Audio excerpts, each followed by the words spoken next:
across America and around the world. Once again, you're listening to the Hour of the Time. I'm your host, William Cooper. Tonight, folks, you'll notice the absence of our normal lead-in music. You'll also notice that we're not going into any type of a musical selection to introduce the subject matter of this program as we usually do, simply because I want to devote the maximum amount of time to our special guest tonight, Mr. Jordan Maxwell. Now, I never met Jordan Maxwell in my life until today. I don't really know him personally. I have been introduced to him circuitously through a bevy of my own personal friends, whom after listening to my lectures, after reading my book, realized that Mr. Jordan Maxwell and I have quite a bit in common. And they prompted me, pushed me, you might say, to meet with this gentleman. And I guess that you had the same treatment on your end, didn't you, Jordan? I certainly did, yes. Jordan has a fascinating background. He has paralleled my research in many avenues, in many areas, and has come up with the same conclusions, the same results, the same answers to the questions that I have asked all my life. And tonight we're going to be talking about the answers that he has come up with. But first I'm going to ask him to introduce himself to our listening audience. Jordan? Well, thank you very much for asking me to be here. My name is Jordan Maxwell, as we said. As of 1959, I became very interested in the subject of secret societies and subversive movements. I came about it because of my family. When I was very small, my mother's uncle worked in the Vatican Secretary of State's office as a civilian. And on occasions when he would come back to home to visit, back to this country, he would sit and talk for hours about the intrigue going on throughout the world, behind the scenes of religion and politics, and all the nefarious plans that are being fomented by governments and religion. And I became fascinated with this subject. Since then, I have, as I said, since 1959, I have really delved into the subject myself, and I find the more that you find out about the subject, the more you know how much you don't know, because it is an enormous subject that takes in not only the fraternal orders, the secret societies of Freemasonry, the occult societies going back into the most ancient world, going back to pre-Sumerian, and those symbols and emblems which were used in the ancient world are now even being used in our world, our modern day world, and we don't even realize it. As a matter of fact, things like the oil companies, the automotive companies, the cigarette companies use symbols and emblems, and of course in government, national institutions, educational institutions. Our world is filled with symbols. And symbols are like the letters of the alphabet. If you put enough of them together, they spell a word. And you put a lot of them together, and they tell you a story. The story I am talking about is the secret societies and occult orders that go all the way back into the ancient world, and I believe, and it's my opinion, that they are still in operation today behind our major religions and major governmental agencies. The symbols and emblems you can see with your own eyes and do some research, and you'll find that they go back into the ancient world. Now, we like to talk about that there's a separation of church and state in America. The fact of the matter is no such separation exists. There is a very direct connection between the religious establishment in this country and the political establishment. And as you probably well know, has always been the case. All the way back to the pre-Sumerians, the king was always the mediator between God and man, as well as being head of the temporal state. The pharaohs, of course, of Egypt perfected this so that they were both gods and mortals who were ruling the state. The Caesars picked up on this, of course, and it's come down through the ages. And even in our country of America today, we have a direct connection between church and state. And let me draw your attention to this, make you an example here. Churches, when you go into most churches, you will find that there are like 3 tiers high, and then the altar sits on the top tier. The same is true in a courtroom. You go into a courtroom and you'll see that the bench sits on 3 tiers high, And the 3 tiers high has been traced in the reference works of Freemasonry to the first 3 degrees of Freemasonry. That's correct. Yes. And so then you have the priest who comes out, the clergy who comes out with the long robe, and incidentally the reason why clergy always wear long robes is because it's a female garment, and it represents the feminine connection with God, and that's why clergy wear a long robe. It also has to do with when the clergy wears the long robe, the judge, when the judge comes out, he wears the same long black robe. It's the same black robe that you wear when you graduate from university or high school. The black robe is a very important symbol. It has to do with a very ancient cult called the Saturnalian cult, going back into the ancient Semitic world, the worship of Saturn. Black was a color attributed to Saturn, and even today in Islam, in Mecca, in Saudi Arabia, you have this square of Mecca within the magic circle, or within the Masonic circle, and Mecca is black, and it's draped in a black robe. And so this is a world fraternity of secret societies that use the same symbols. But let me get back to the government, the courtroom, and the church. When you're sitting at a church, you of course are looking up onto the altar, and the priest is looking down on you. There is always a fence in the church, and then there's a gate, and only the priest can go through the gate to enter the altar. The same thing is true in a court. There is the fence, and there's the gate, and only the attorneys can go through, and they're called the logos, and they go through and talk to the judge for you. And of course the judge is sitting 3 tiers high, so he can look down on you, and you look up to him. The same symbols which are used in religion are used in political circles. And I am saying, it's my opinion, that what we have in America is a religio-political economic scheme based on a very ancient secret societies and fraternal orders. And until such time as we understand that concept, that things just don't happen. I mean, what was it? Franklin Roosevelt even said, anything that happens in politics, it was planned that way. And until such time as you understand that things are planned in politics, and that there is a rhyme and a reason to things, we're never going to get to the bottom of this. A classic example of what I'm talking about is we here in this country, we hear politicians, the president and the local leaders saying that they can't seem to get a handle on the crime problem, the drug problem, all of the different problems that are facing us as a people, and they just can't seem to get a handle on these things. However, if you put a wrong comma on your income tax, they can get a hold on you. And if you go into the Amazon jungles, they'll follow you, and they will find you. And it may take a while, but they'll spend millions, and they will find you. And they will bring you back here, and they will deal with you in public to show the rest of the people that you can mess around with other people, but you don't mess with the money and the government, okay? So the point I'm making is that if they cannot seem to get a hold on crime, but they can get a hold on you, the question should be asked, how is it that a country 50 years ago, which was a lot less sophisticated, got a hold on Adolf Hitler, and he had a standing army all over the world? They can get a hold on the Soviet national economy and destroy peoples and nations all around the world. They can get a hold on anybody they want, except for the drug trade, except for the crime. And I'm saying that the crime and the drug trade in this country are purposely allowed to exist, and in certain cases even promoted. Because according to the ancient cults of the ancient world, there was a term that has come down to us, and many Freemasons in the audience will readily remember this. According to the ancient cults, there was something called ordo ab chaos in Latin, which meant order out of chaos. Right. So the idea was that if you can create enough chaos, that the people will be sufficiently frightened and will give to you the power and the political power to bring back law and order. Now, there was a television comedy program many years ago called Get Smart. Now, when people tell you to get smart, it's implying that you're missing something here. All right, Get Smart.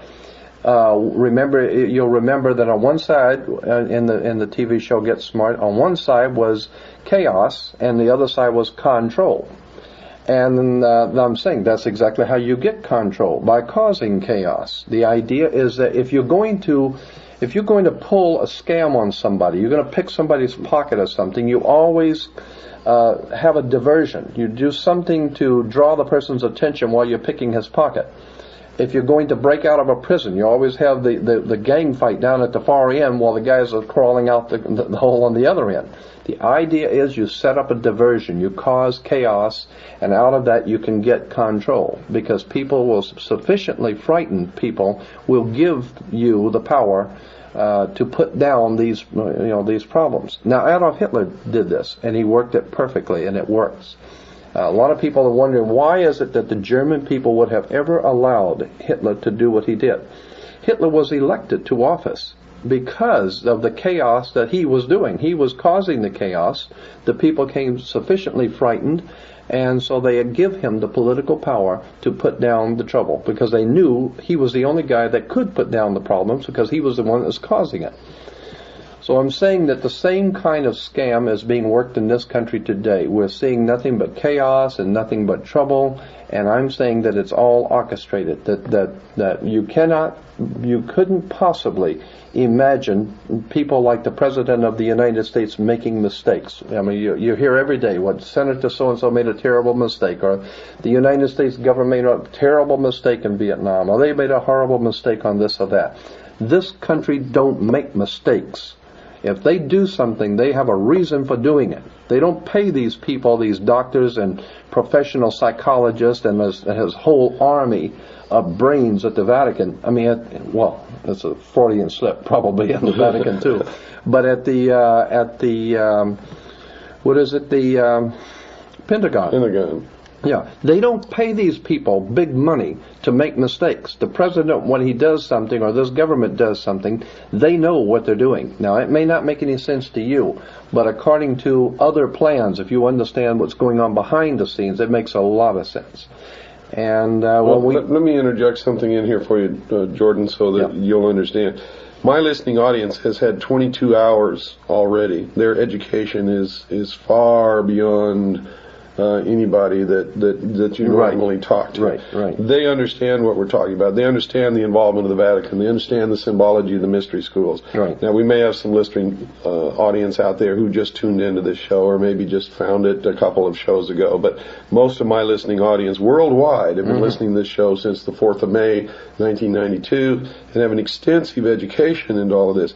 So if you want to cut to the meat of the matter, these people will understand. You don't have to build up to it. Right. Well, I mean, I talk to audiences so often, and I'm aware that when I'm talking to an audience, that people generally have not been initiated into this kind of thinking, and so that's why I try and lay a foundation for. There are a lot of occult symbols and emblems in government and religion, and I wanted to get into one in particular. The Nazis, the communists, the fascists, and all of the ancient world powers that have ever existed have used one common symbol continually, and that's the sun. Now, if you understand that the earliest history, the prehistory of the human race, goes back into the most ancient times, and God knows how far back that would be, 10, 20,000, maybe 50,000 years, I don't know. But if you go back to the earliest times of the human race, you can appreciate that the world was a very different place than what we live in today, okay? And so if you understand that it was a very cold and very fearful world at night, okay? And if you understand also that in that cold and fearful world, when the sun went down, there was a lot of fear for your life. There were a lot of predatory animals. And so the coming of the sun the next morning was always something to look forward to, that brought warmth, that brought light, and brought security. And around that concept grew a whole religio-political philosophy of the coming of the sun, God's sun, the light of the world. And it has been used by the ancient Egyptians, all the mystery schools, and of course you probably know it was referred to as Baal, a worship at one time. Baal was the sun, God's sun, the light of the world. And, the whole concept in the ancient world was that he had 12 helpers, which were the 12 signs of the zodiac, or the 12 months of the year. And of course, and he died, of course, with the crown of thorns, like the Statue of Liberty has the crown of thorns. It's the corona, or the sun rays. And when we begin to see all of these connections, and of course, in the spring of the year, the sun, which had died in winter, had passed over from the death of winter into the new life of spring. So in the old Semitic world, they celebrated the Passover. And we even say that today when someone dies, they passed on, or they passed away, or they passed over. Right. And so we get the old symbolism out of Egypt of the sun dying in the winter and passing over to the new life in spring. And so in the beginning of spring, we had the Passover. Is an interesting thing too about the sun is that the ancient world realized that on the December 22nd, which was the winter solstice, they noticed something interesting on the sundials. And of course, the sundials being round, they could each degree for each day. They noticed that on the 22nd, the sun did not move. On the 22nd, it stayed on the sundial on the same degree. On the 23rd, it stayed on the same degree. It didn't move any further south, and it didn't start back north. On the 24th, it was still in the same degree on the sundial. It didn't move. So they said, the ancient Egyptians said, anything that was moving and is now not moving is dead. So therefore they said God's son died and was in his tomb or dead for 3 days. Then on December 25th, anything that was dead and in his grave and not moving for 3 days and now begins to move back to the northern hemisphere, it moved its first degree. So on December 25th, they said God's son is born on December 25th. Now, in the real world, let's clarify something for a lot of people who are listening out there. You're not talking anything about Christmas. You're not talking about what Christians traditionally recognize as, I'm getting as into the birth of Christ. You're getting into the symbolism of the ancient religion of the sun, which was later perverted in Christianity to reflect this in order to capture the pagan worshipers into the Christian church. Absolutely, right. Now, what I'm saying is that because December the 25th is not Christ's birthday. No, not at all. No, it's the birthday of the sun. Right. And then, but then when you understand that this symbolism began to be, the ancient peoples understood that the sun was revolved, and it was a symbol of revolution. And today in America we have, or at least in the western part of the United States, we have an oil company called Union Oil. Union Oil has as a symbol a round orange globe with the 76, and of course the commercial says, get the spirit of 76. The orange globe is a sun, because the communists have always used the rising sun. You know, if you recall, on the Soviet National Coat of Arms, certainly, is the rising sun that's bringing the dawn of a new day. And the symbology of 76 plugs into what's called Union 76, and the 13, 76 is 13. Right, and the order of the trapezoid. And if you figure out the formula of the ancient religion, which says, as above, so below, the creation of this country in 1776 was guaranteed to bring into the world the new man, the illumined man, 3 degrees of 6 acts, or 666. Right. And 8 is the number in the old Kabbalistic Freemasonry in Europe. 8 was the number of new beginnings. And the new beginnings, was 17 is 7 and 1, 8. And 13 was, of course, the old mystic number of God and his 12 helpers of God in his 12 months make 13. Mm-hmm. And so... it's also the number of death and rebirth, or resurrection, or reincarnation, depending upon how you look at that. But so once you get into all of the symbolism, you see that there is a rhyme and a reason to all of these emblems and symbols. And something else in relation to word symbols, and God knows we're inundated by innuendos and catchphrases in this country especially. We've been hearing since George Bush made it publicly known, something called the New World Order. I want to clarify something for your audience. They probably might already know this, but Europe has been referred to as the Old World, and anything coming out of Europe is Old World. All right. The Vatican has dominated Europe for about 1,500, 1,600 years. The Vatican has dominated Europe. Europe has dominated the world. There was a religio-political, economic scheme of things. That was the order of the day. The old banking houses of the Roman Empire, the old what was some of the families? Arius, Copernicus, Pisos. The Pisos family were a very powerful banking family who were the main brains behind. They were the Rockefellers of the Roman Empire. The Medicis. The Medicis, absolutely. And so when you understand that there was a banking, fraternal, religio-political order that operated throughout the world, and the Vatican sat on top of that, and that was an old world order. Now, with the coming of America, of course, America is referred to as the New World, and so what we have now is a New World Order. And that New World Order implies that there is a fraternal order operating throughout the world, operating out of America, that seeks to, it seeks to take the place of the old world order and bring a new order of the world. But you must understand that you cannot have a new order or a new building on the same site as an old building. So you've got to get rid of the old order first and bring in the new order.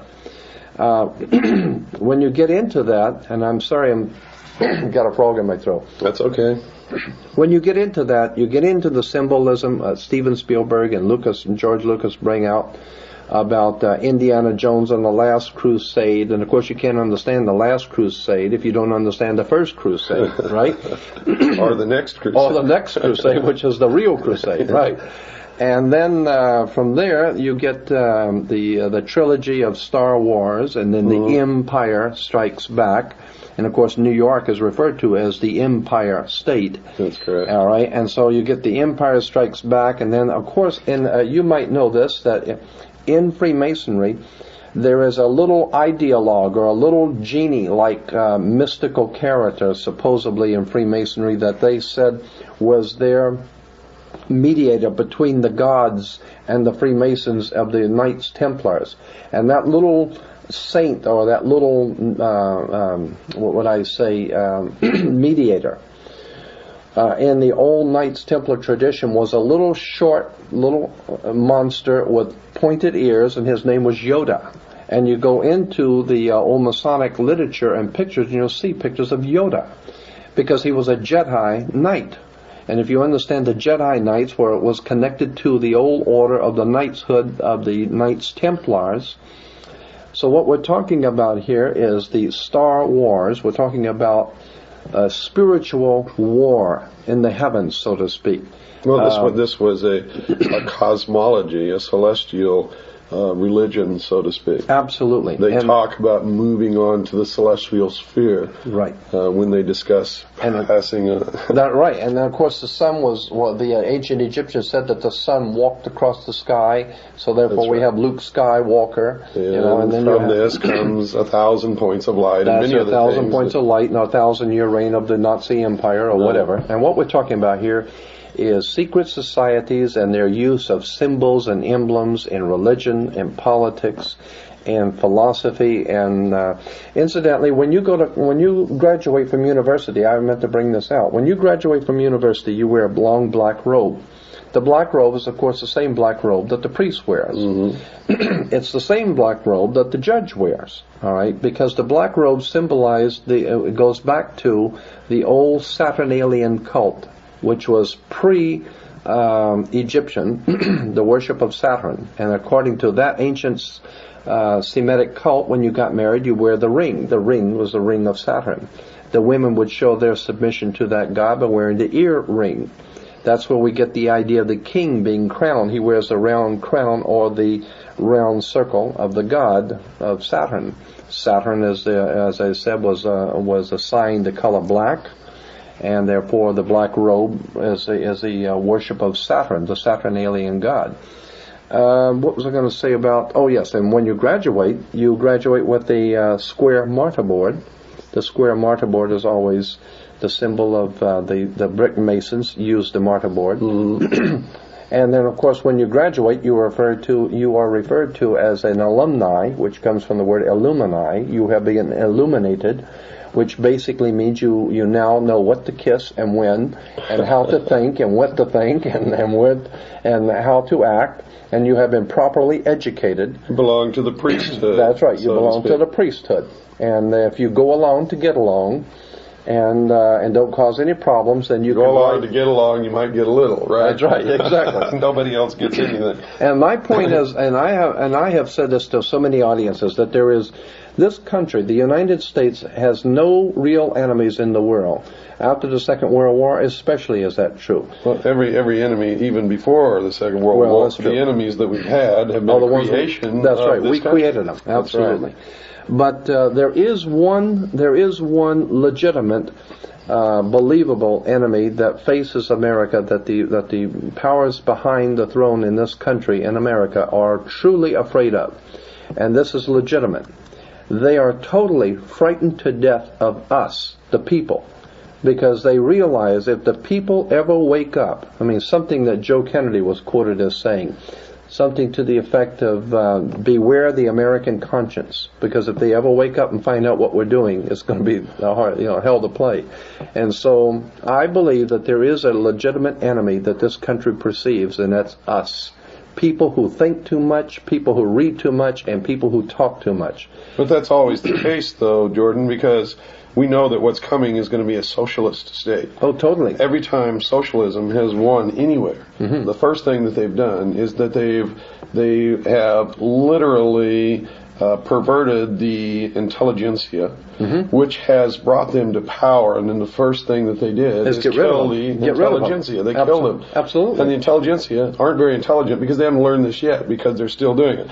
But the more we change, the more we stay the same. That's right. We'll come back to that in just a few minutes. Folks, I hope you're paying attention to this show, because Jordan has an awful lot to say, and you can hear that he's right in tune with what we've covered before.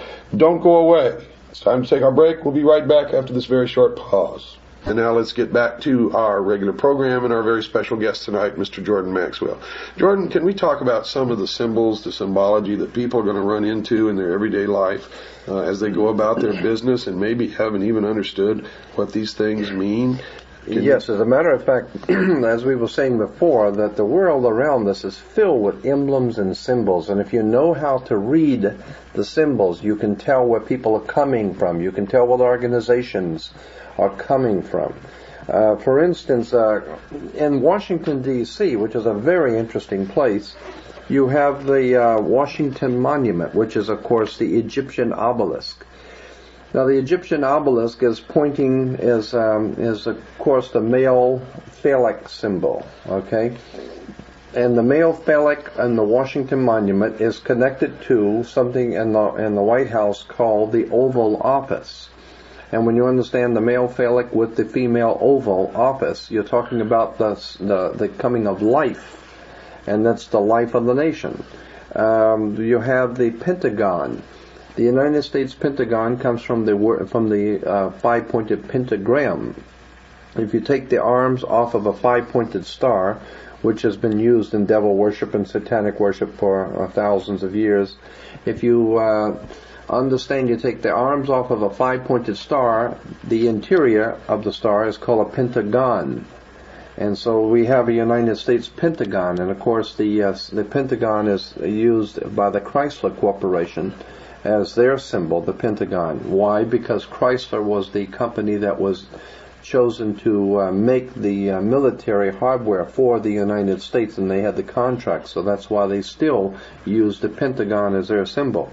And on the back of the dollar bill, of course, we don't want to forget that, because the dollar bill is cram-filled with symbols.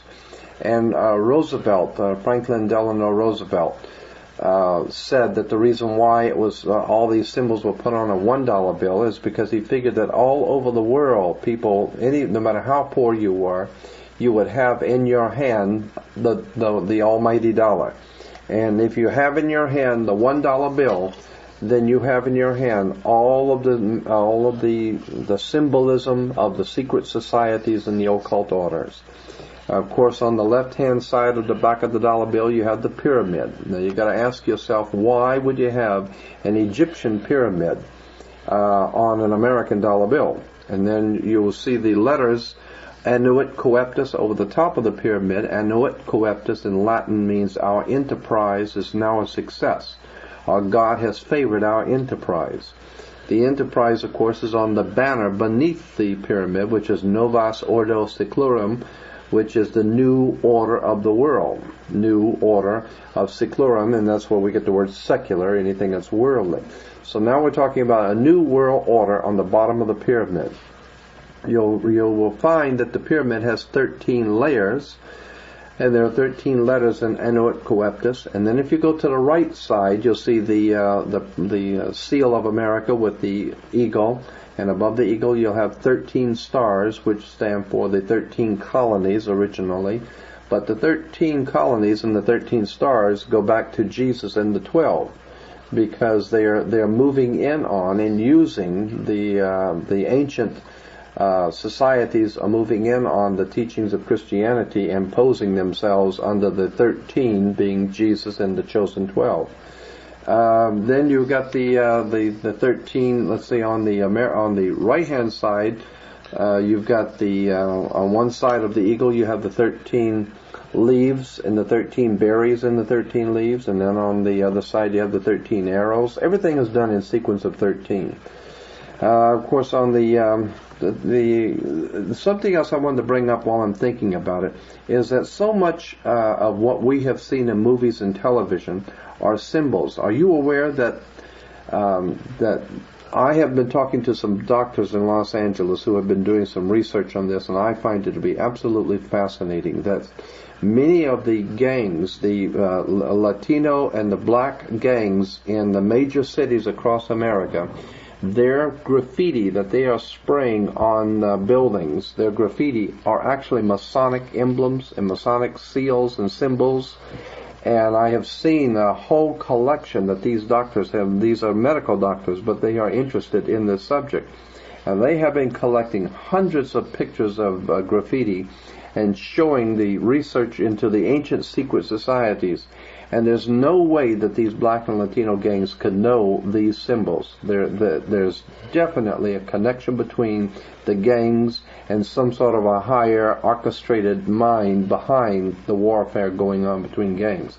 I don't think those gangs are by chance. I think they have been nurtured and orchestrated and promoted and even financed. I mean, if you think about it, how those gangs have money to travel around. They can buy guns. They can roam around. They don't have to work. Where are they getting their money from? Well, not only that, but their main occupation is the narcotics business, of course, and fomenting chaos, confusion, and fear. Right. And they haven't got the background of understanding, learning. To put together the kind of logistics network that it would take to supply this kind of an enterprise. Absolutely. So someone with an awful lot of money, an awful lot of organization, and absolute ability to provide 100% protection is supplying these city gangs. It's not the mafia. You can bet on it. You can bet on it. This is a very sophisticated, a totally protected organization. Absolutely. As a matter of fact, the San Francisco Chronicle had 2 full pages in one of their newspapers I still have, where they were talking about how this federal government was bringing in narcotics from Asia during the Vietnam War in the bodies of American servicemen that were being killed in Vietnam, and they were bringing in bags of pure heroin and pure narcotics from Asia in the bodies of American servicemen. And what were they doing with it? They were giving it directly to the mafia, because the mafia is doing a little tricks for the government. It takes care of business for the government, so they have to be paid. Well, let's clarify one thing here. It's not the government. It is these secret societies who are operating behind our government. That's correct. Exactly. Behind the veil of national security. Absolutely. And I might remind you that back in history, when Albert Pike and Giuseppe Mazzini were corresponding and were setting up the core foundation of the Illuminati within Freemasonry, both in their respective countries, and at that time, of course, Albert Pike was the Grand Commander of Freemasonry throughout the world, and Giuseppe Mazzini was his counterpart in Europe on a lower level. It was Giuseppe Mazzini who created and fostered and gave the charter to what is now known as the Mafia. Yeah, that's right. La Cosa Nostra was Mazzini. That's a correct. Masonic order. No doubt about it. And this explains the close cooperation between government and the Mafia. That is right. Absolutely. And When we also understand that the old magic practicing priest of the old Celtic Druid priest of ancient England, in the person of Merlin the magician, when you understand that the old priest, the magicians, worked their magic on people with their magic wands, and their magic wands were always made out of holly wood, and they're still working their magic today with Hollywood. If you understand how we are being manipulated, we're being programmed, Hollywood is nothing more than an instrument in the hands of the secret societies. And in Los Angeles, anyone who knows anything about the motion picture industry knows that the real bosses are in New York and back east.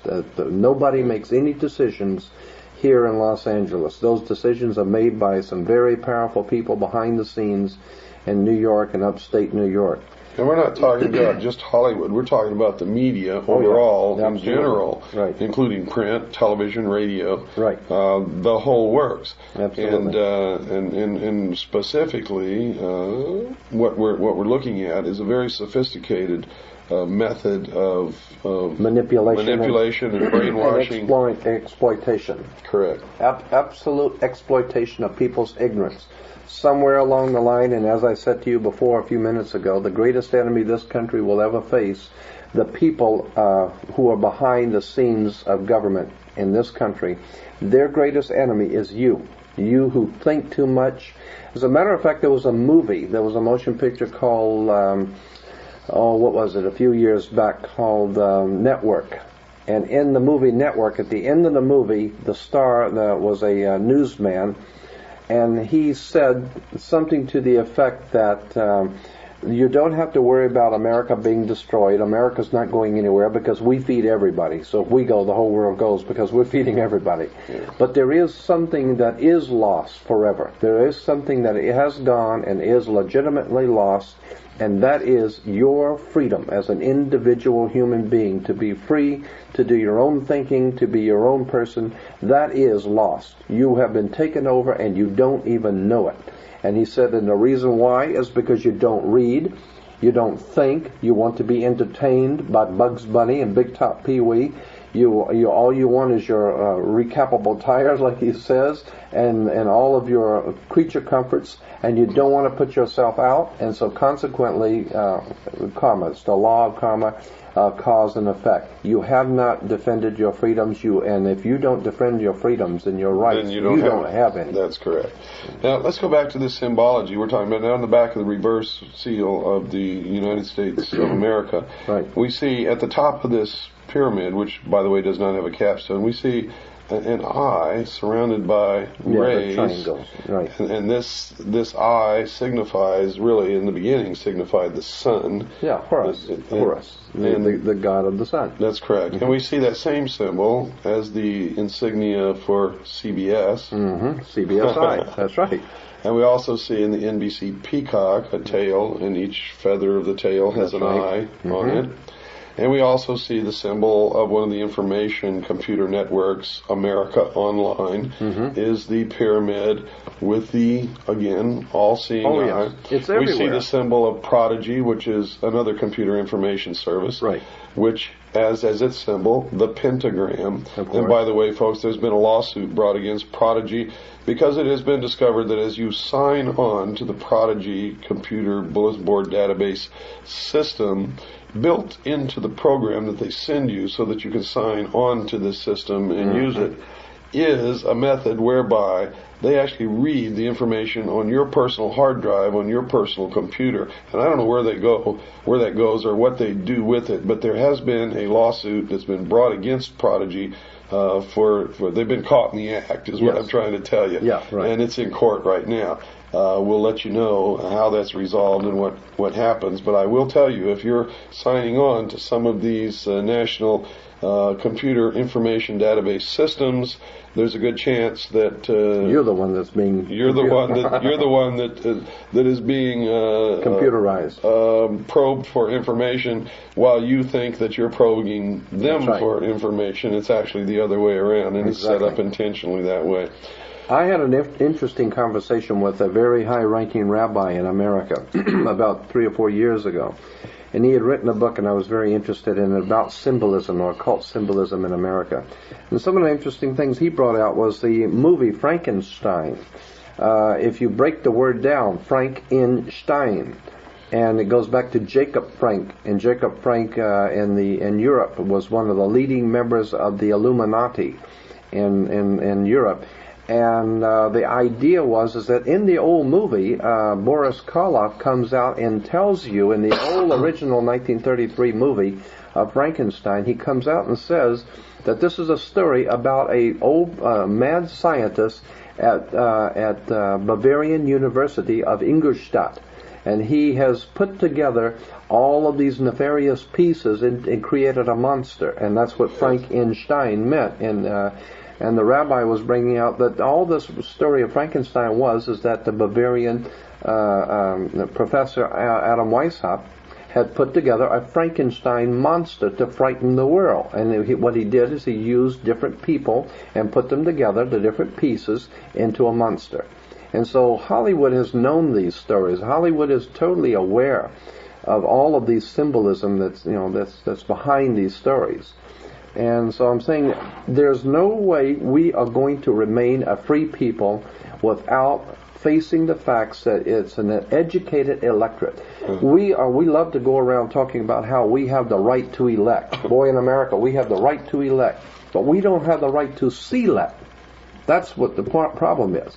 So without education, without knowledge and understanding, which comes from many hours of study and listening and understanding and researching on your own, we're not going to remain a free people. And that's really the key, is not to believe anything that you hear from anyone, including me, including you, absolutely, including their own mother.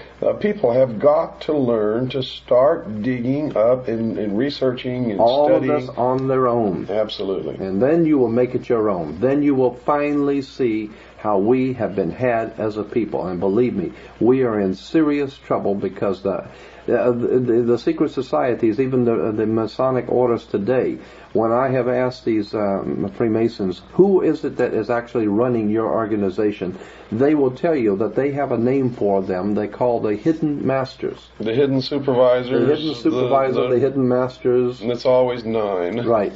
And that goes back to the legend of the beginning of the Order of the Rose and Cross, and Hiram Abiff, and the whole works, all the way back into history, that there is a round table of 9 somewhere who is guiding all the machinations of the secret societies leading to a one-world government.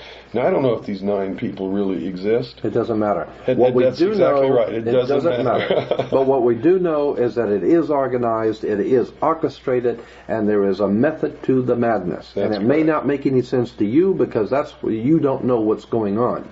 But if you were on the inner sanctums of these criminals as they're planning their criminology throughout the world and their bloodshed, if you were a fly on the wall meeting with these criminals, then you would see that the things which are happening in the world make sense. That's correct.